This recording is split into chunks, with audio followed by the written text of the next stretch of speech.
आज आपल्याकडे आलेला प्रश्न आहे, IVF ट्रीटमेंटसाठी हॉस्पिटलमध्ये किती दिवस राहणं जरुरी आहे। सध्या आपण सगळे ज्या शतकामध्ये जगतो आहे, प्रत्येकाचं लाईफस्टाईल खूप फास्ट आहे। प्रत्येक जण कुठे ना कुठे वर्किंग आहे किंवा कुठेतरी कुटुंबाच्या रोलमध्ये अडकलेले आहे। त्यामुळे अशा वेळेला अशा जोडप्यासाठी IVF ट्रीटमेंट ही टेलर मेड करून दिली जाते।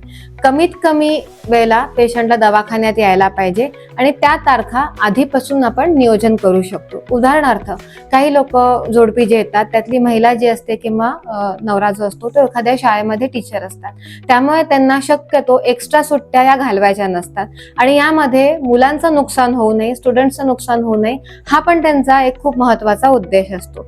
सो अशा पेशंटसाठी निश्चितच आपण त्यांच्यासाठी योग्य त्या वेळेला IVF ट्रीटमेंट नियोजन करू शकतो। दिवाळीच्या सुट्ट्या असो किंवा उन्हाळ्याच्या सुट्ट्या असो, त्याच्यामध्ये आपण ही सगळी सायकल प्लॅन करू शकतो। IVF ही साधारण 3 ते 4 महिना चालणारी ट्रीटमेंट आहे, कारण प्रत्येक महिन्यामध्ये आपण वेगवेगळ्या गोष्टींवर फोकस करतो आणि वेगवेगळी माहिती आपल्याला मिळत असते। सो अशा वेळेला पेशंटला कमीत कमी दवाखान्यामध्ये राहता यावं यासाठी आपण पूर्ण सायकल जी आहे ती आधीपासूनच प्लॅन करतो।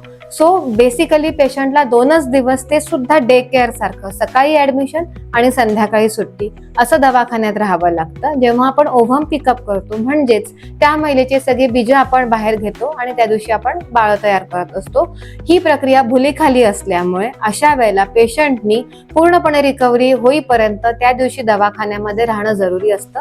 युजली या प्रोसिजर सकाळी लवकर होतात आणि संध्याकाळपर्यंत पेशंट हिंडती फिरती असते आणि घरी आपण पेशंटला पाठवू शकतो।